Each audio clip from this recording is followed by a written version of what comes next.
Nobody expected a Tuesday morning to rewrite 3 centuries of galactic law. But then again, nobody expected Commander Mira Stone to volunteer for the impossible either. The emergency transport had just docked at Research Station Kepler, carrying 12 of the most dangerous younglings in known space, and every expert in the sector was convinced we were about to witness a complete breakdown of civilized order. The Galactic Council's position was absolute. Predator cubs could only be controlled by their own species. Period. End of discussion. Cross-species authority was not just unlikely. It was biologically impossible according to every xenobiology textbook ever written. Commander Stone, being human, apparently hadn't read those textbooks. I'm Dr. Vex Thrandor, xenobiologist, and apparently the only being in this sector with enough sense to document what's actually happening, instead of what the textbooks say should happen. What I witnessed on Research Station Kepler wasn't just unprecedented. It was the kind of paradigm-shifting event that makes entire academic careers obsolete overnight. The trouble started when the transport ship carrying evacuees from the Nexari conflict zone docked at our station. Among the passengers were 12 predator cubs from 6 different species, all orphaned by the war, all supposedly impossible to manage without their own kind present. The Council's emergency protocols demanded immediate species-specific placement, but the nearest appropriate facilities were weeks away. That's when Commander Stone volunteered to house them temporarily. The reaction from the Council's representative, Ambassador Quill Varric, was immediate and predictable. Commander, these are predator cubs, not house pets. They require species-appropriate authority figures, or they become uncontrollable. Stone looked at the 12 younglings huddled in the docking bay's quarantine area, their various forms of distress clearly visible, despite their different physiologies. Uncontrollable how, exactly? They revert to feral behavior, Varric explained, with the patience of someone reciting basic facts to a slow child. Predator cubs without proper alpha guidance become aggressive, territorial, and dangerous. It's genetic programming. Genetic programming, Stone repeated thoughtfully. Like how humans are supposedly too weak for military service and too emotional for command positions? The ambassador's scaled features shifted to what his species considered diplomatic neutrality, which looked remarkably like constipation to most other beings. Commander, human misconceptions about your own capabilities are irrelevant to xenobiological realities. Right.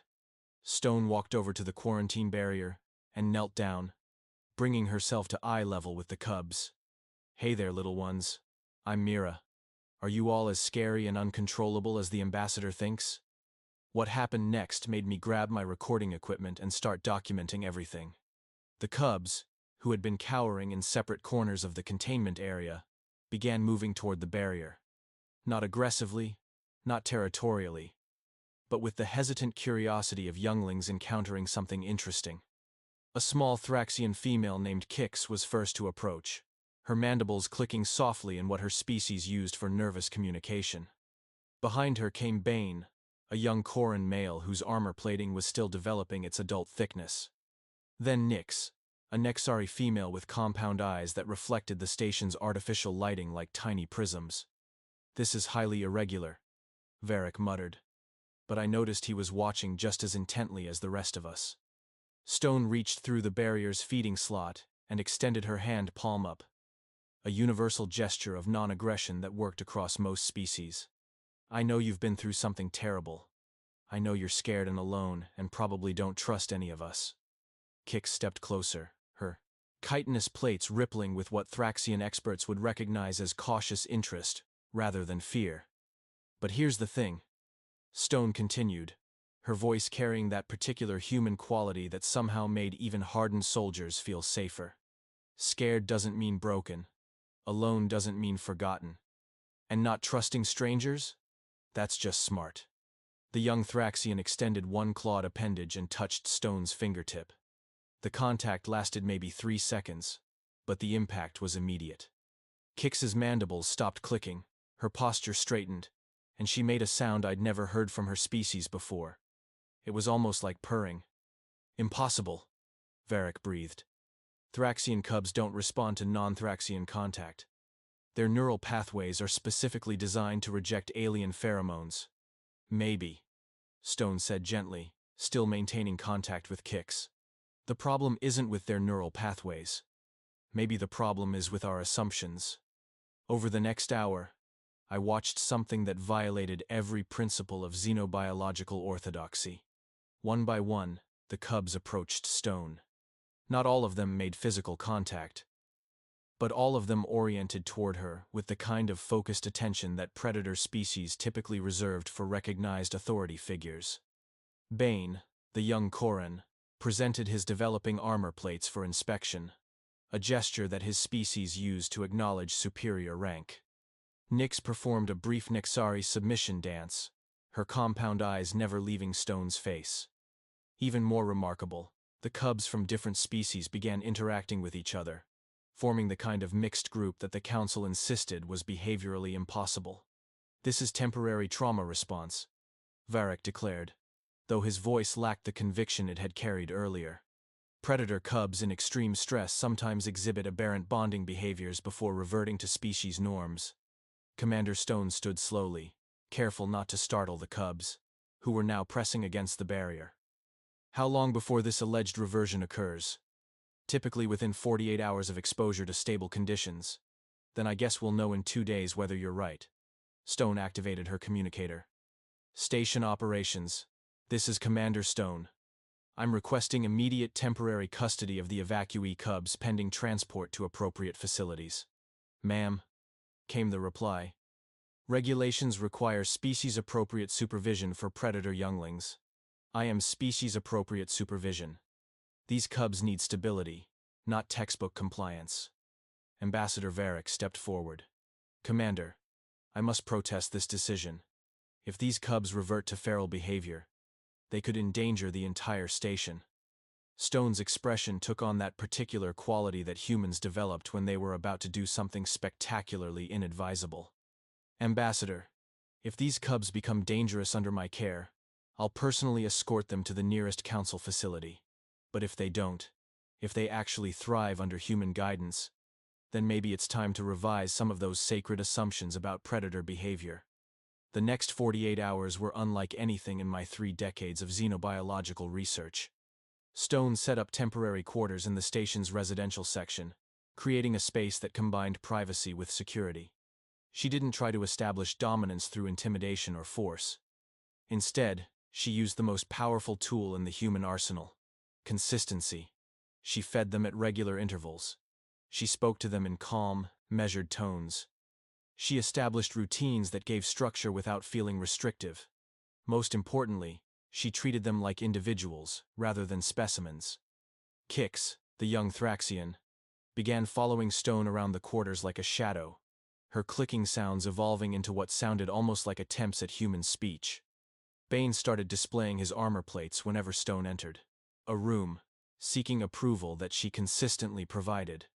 Nyx began incorporating human gestures into her communication patterns, creating a hybrid form of expression that shouldn't have been possible. But the real breakthrough came on the second day, when Station Chief Yorn decided to conduct an inspection of the unusual living arrangement. Chief Yorn was a Velkari, all 7 feet of him covered in natural armor that made Koran plates look like decorative accessories. He'd commanded military units across 3 sectors and had never met a regulation he couldn't enforce through sheer intimidation. He arrived at Stone's quarters with 2 security officers and an attitude that could have curdled milk at 50 meters. "Commander Stone," he announced, his voice carrying the kind of authority that made lesser beings reconsider their life choices. "I'm here to assess the situation with these predator cubs." The cubs, who had been engaged in what looked like a complicated game involving spatial reasoning and tactical coordination, immediately stopped what they were doing. Their attention focused on Yorn with the kind of intensity that made smart beings very nervous. "Assess away," Stone replied calmly, positioning herself between Yorn and the cubs without making it look deliberate. Yorn scanned the room with professional thoroughness, noting the organized sleeping areas, the communal feeding space, and the cubs' obvious comfort level. "They appear manageable." "They are managed," Stone corrected. "There's a difference." Indeed. Yorn stepped closer to where the cubs were clustered, his massive presence dominating the space. Stand aside, Commander. I need to evaluate their behavioral responses to authority. That's when something remarkable happened. Instead of deferring to Yorn's obvious physical dominance, the cubs moved closer to Stone. Not hiding behind her, but positioning themselves in a protective formation that put her at the center and them between her and the perceived threat. Kix's mandibles began clicking in rapid patterns that sounded suspiciously like warning signals. Bane's armor plates shifted to maximum defensive configuration. Nyx's compound eyes tracked Yorn's every movement with predatory focus. Fascinating, Yorn rumbled. They've bonded with her as pack leader. Impossible. Ambassador Varric protested from his position near the door. He'd been observing the proceedings with the dedication of someone hoping to witness spectacular failure. Predator cubs don't form pack bonds with alien species. Yorn turned his attention to the ambassador with the kind of look that suggested he was reconsidering his own assumptions about impossibility. Then perhaps you should inform the cubs of this limitation, because they appear to be operating under different information. The station chief stepped back, giving the cubs space while keeping his attention focused on their behavior patterns. Commander Stone, would you mind demonstrating their responsiveness to your authority?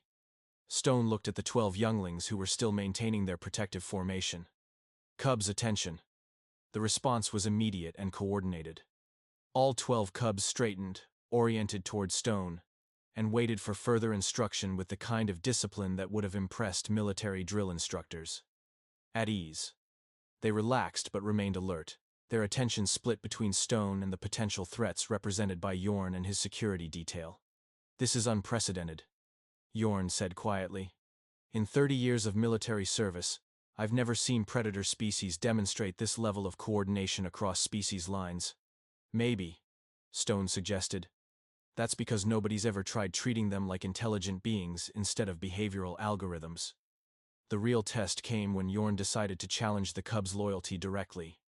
Cubs, he commanded in his most authoritative voice. Come here. The reaction was immediate and unambiguous. 12 predator younglings looked at the massive Velkari chief, then at Commander Stone, then back at Yorn. As one, they moved closer to Stone and completely ignored his command. Try again, Stone suggested with barely concealed amusement.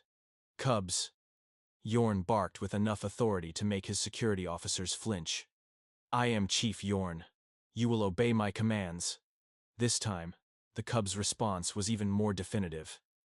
Led by Kix, they arranged themselves in a perfect defensive formation around Stone and began displaying threat postures that would have sent most predators looking for easier prey.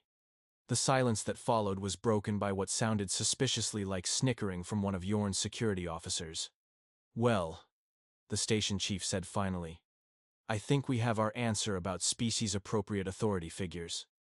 Ambassador Varric was making notes on his datapad with the frantic energy of someone whose entire worldview was crumbling in real time.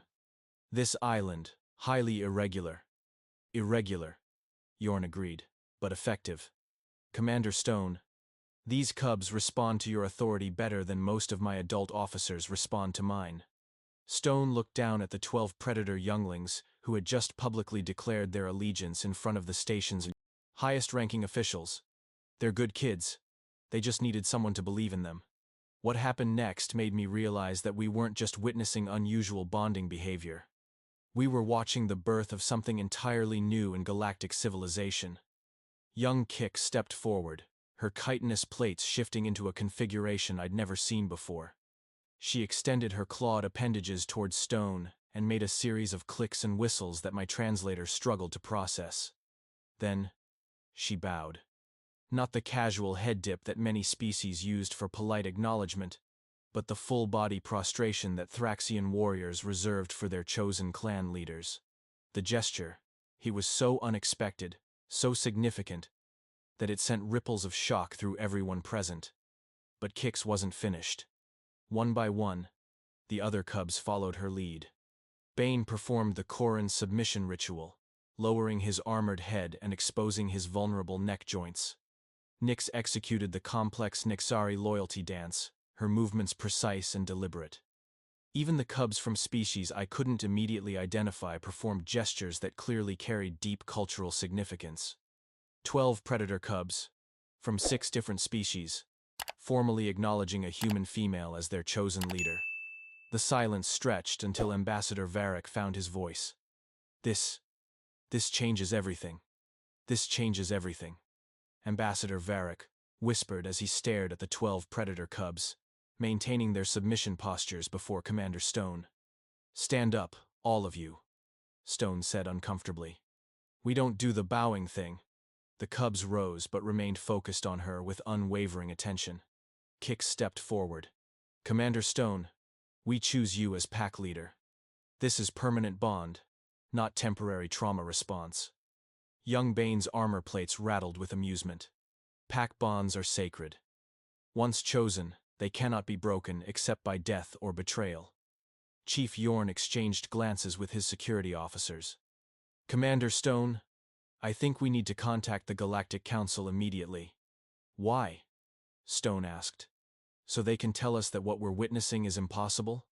"Because if word spreads that predator cubs can form pack bonds with humans, it will destabilize the entire framework of interspecies relations," Varric explained.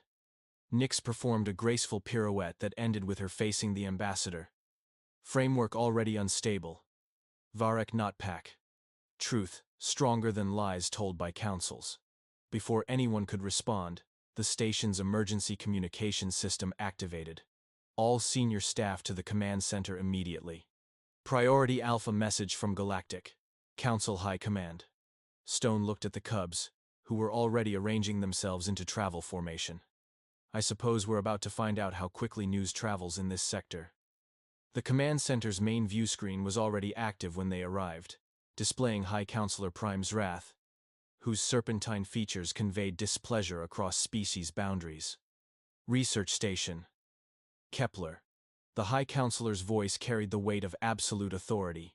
"We have received disturbing reports about unauthorized interspecies bonding experiments." "Explain." Chief Yorn stepped forward with military precision. "High Counselor, we have 12 predator cubs who have spontaneously formed pack bonds with a human commander. No experiments were conducted. The bonding occurred naturally." "Impossible," Zrath declared flatly. "Predator cubs lack the neurological framework for cross-species pack bonding. Submit the cubs for immediate council evaluation."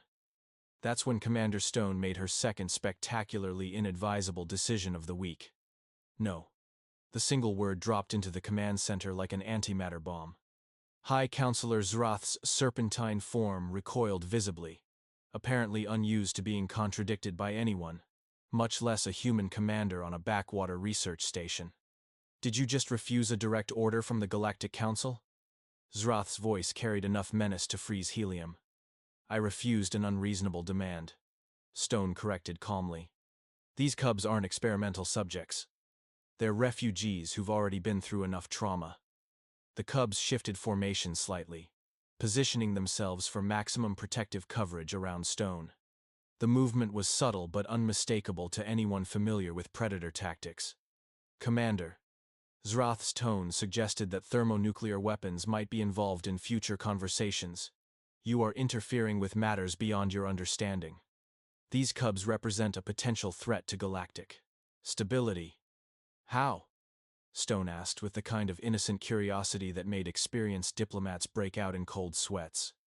"Because," Zrath explained with strained patience, "if predator species begin forming pack bonds with humans, it could fundamentally alter the balance of power in the galaxy." Kix stepped forward with the fluid grace that made Thraxian warriors so effective in combat. "High Counselor Zrath, you fear humans becoming too strong. But strong pack is good for galaxy. Weak leadership creates chaos."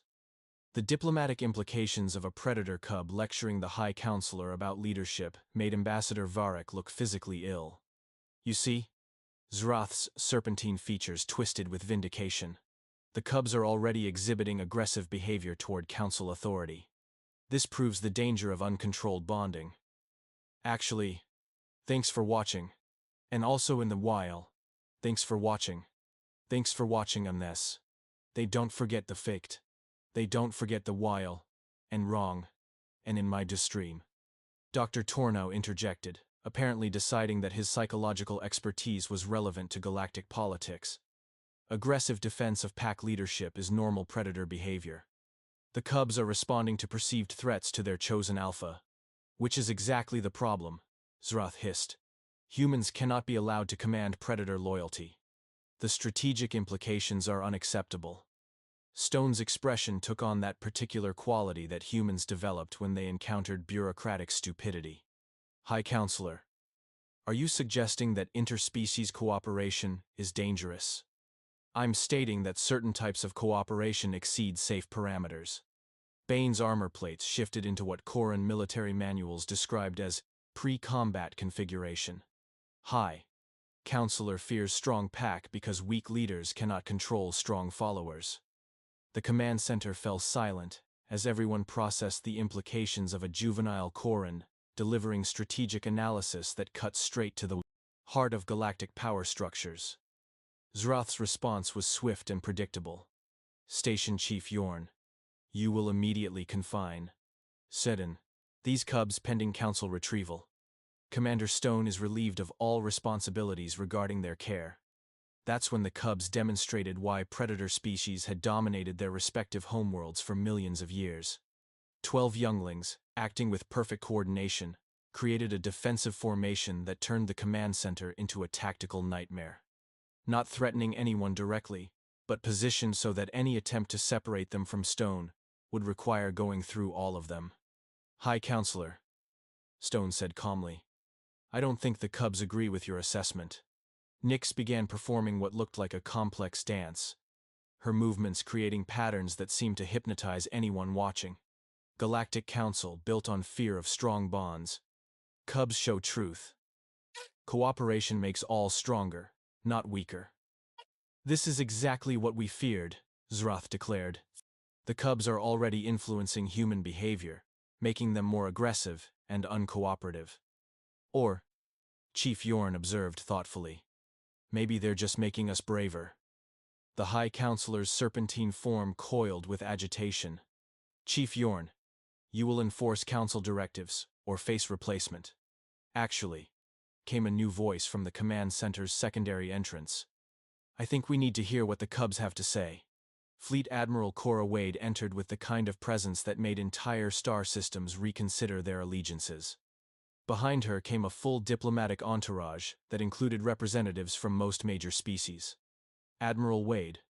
Zrath's tone suggested that unexpected arrivals were not improving his day. This is a council matter.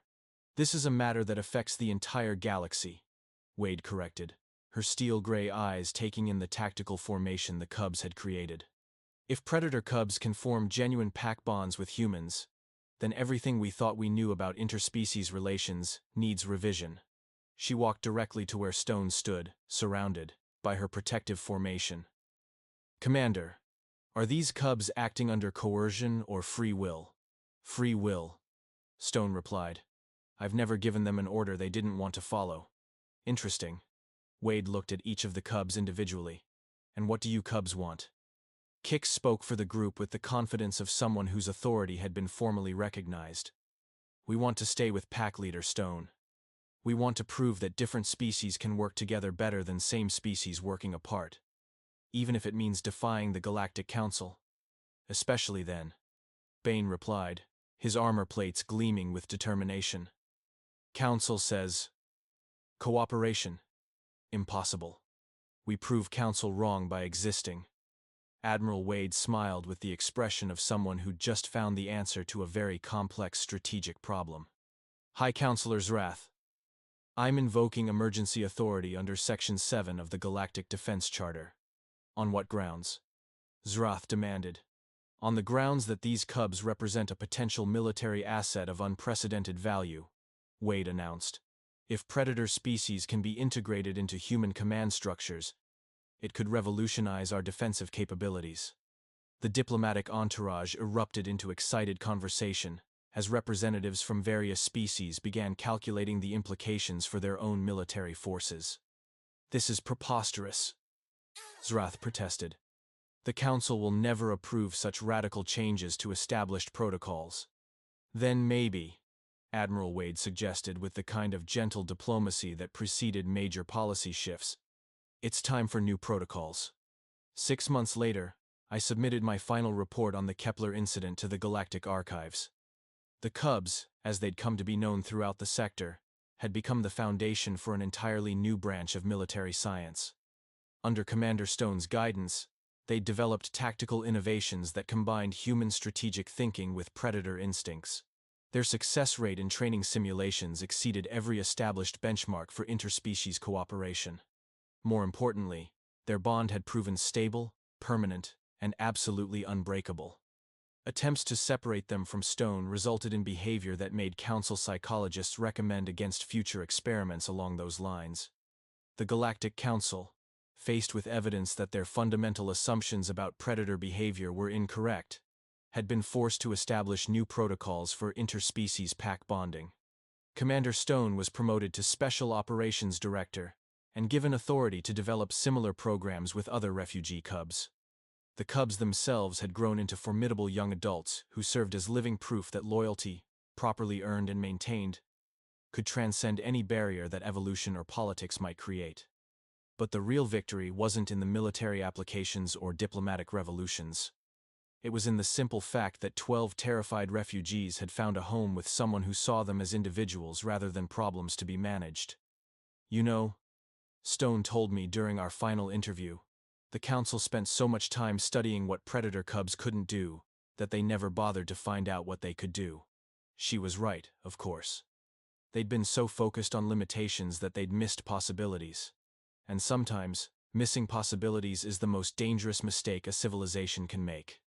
The Cubs had taught us that pack bonds weren't about species compatibility or genetic programming. They were about trust, respect, and the simple recognition that family is something you choose, not something you're born into. The galaxy was still learning that lesson, but it was learning. 3 years after the Kepler incident, I found myself aboard the flagship HMS Unity, documenting the most ambitious military exercise in galactic history. The combined species war games were designed to test the new pack bonding protocols that had emerged from Commander Stone's work with the Cubs. What I witnessed was nothing short of revolutionary. The exercise pitted traditional single-species military units against integrated pack-bonded teams. The results weren't even close.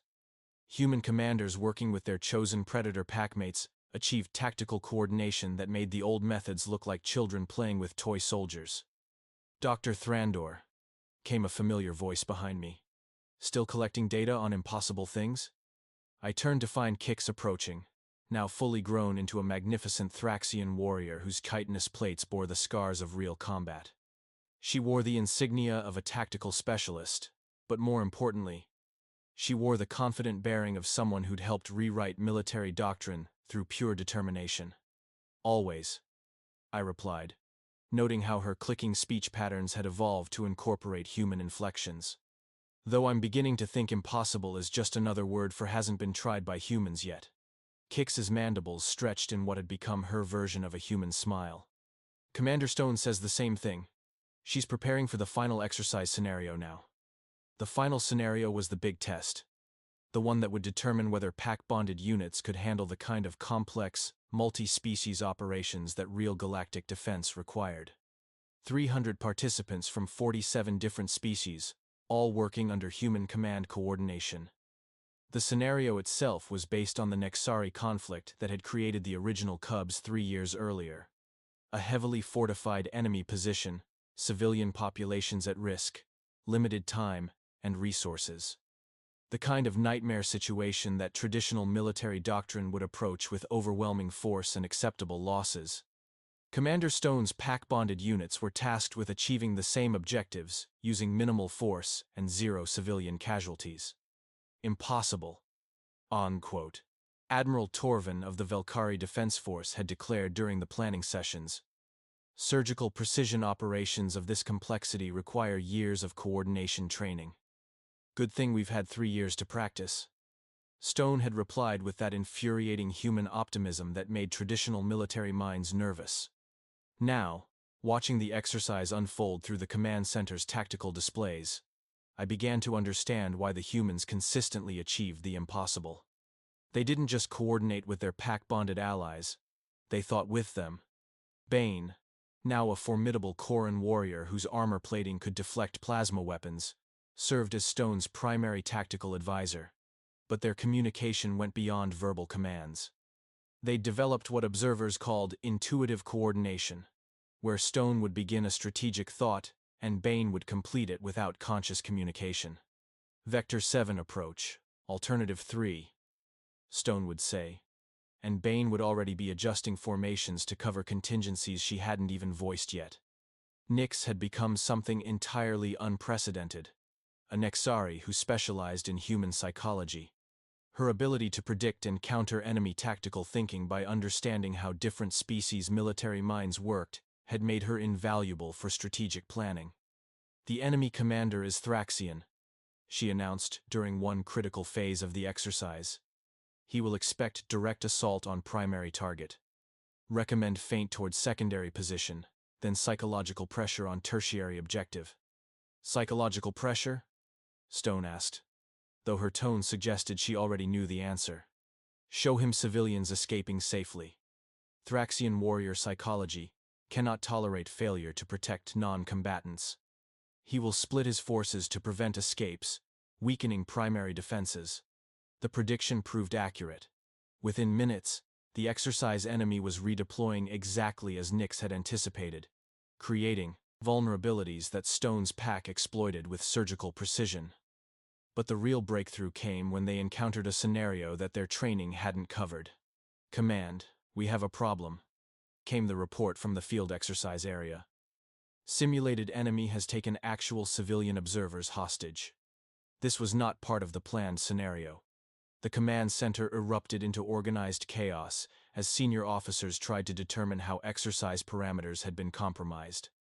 Admiral Wade's voice cut through the confusion with calm authority. "Explanation now. Unknown actors have infiltrated the exercise," came the security report. "They're using the war games as cover for actual terrorist operations. Real weapons, real hostages, real threat." The exercise had become reality, and 300 military personnel were scattered across a complex battlefield with no way to distinguish between simulated and genuine threats. "All units, stand down," Admiral Wade commanded. "We're activating emergency protocols." "Belay that order," Stone's voice interrupted with quiet authority. "Pack units are maintaining operational status." The command center fell silent. A human commander had just countermanded a flag officer's direct order in front of representatives from 47 species. "Commander Stone," Admiral Wade's tone carried dangerous calm. "Explain your reasoning." "Ma'am, my pack has been tracking these infiltrators for the past hour. We suspected something was wrong when the enemy tactical responses became too sophisticated for exercise parameters. On the main display, data streams began flowing from Stone's pack-bonded units. Thermal signatures, movement patterns, communication intercepts, psychological profiles. The Cubs had been quietly gathering intelligence on genuine threats, while everyone else focused on simulated ones. "Kix identified non-standard weapon signatures 20 minutes ago," Stone continued. "Bane detected armor configurations that don't match exercise equipment. Nyx mapped behavioral patterns that indicated real fear rather than simulated responses." Admiral Wade studied the data with the expression of someone recalculating fundamental assumptions. "Are you telling me that your pack identified a genuine security breach during a military exercise and continued operations without reporting it?" "We reported it," Nyx interjected from her position at the communications console. "Pack-bonded units share information instantaneously. Commander Stone has been coordinating response for 43 minutes. The implications hit the command center like a plasma charge. While traditional military units would have required extensive communication and coordination to respond to the developing crisis, the pack-bonded teams had adapted seamlessly to the changing situation." "Current status?" Admiral Wade demanded. 14 genuine terrorists neutralized," Bane reported matter-of-factly. 47 hostages secured. 3 remaining targets cornered in Sector 7. Remaining targets being offered surrender option," Kix added. Psychological pressure from Nix indicates high probability of compliance. Admiral Wade looked at the tactical display, showing Stone's units operating with precision that made her senior staff appear confused by comparison. Commander, are you conducting a real hostage rescue operation in the middle of a training exercise? Ma'am. The Cubs don't distinguish between training and reality when pack safety is threatened, Stone replied. They respond to actual threats regardless of context. And you didn't think to inform command of this development? Ma'am, we informed command by successfully handling the development. Sometimes, asking permission takes too long. The silence that followed was broken by what sounded suspiciously like laughter from several alien observers. Final terrorist position neutralized, came the field report. All hostages safe. All perpetrators in custody. Pack. Units requesting permission to resume exercise parameters. Admiral Wade stared at the displays, showing that Stone's pack-bonded units had simultaneously conducted a successful hostage rescue operation and maintained their positions in the ongoing military exercise.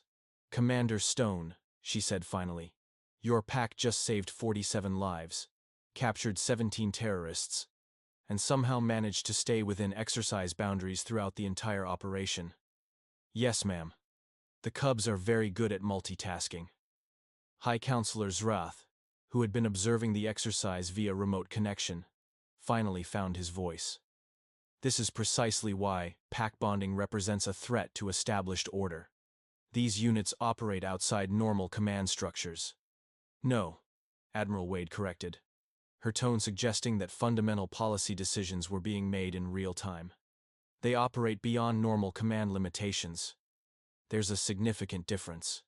She turned to address the assembled observers from across the galaxy. Ladies, gentlemen, and honored beings of all classifications, we have just witnessed the future of galactic defense.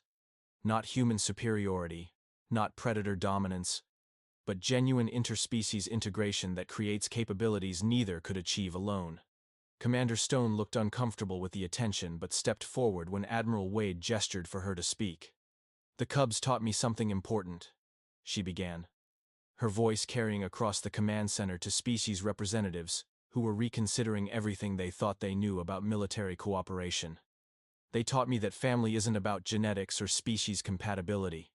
It's about choosing to trust someone enough to fight beside them, regardless of what they look like or where they come from.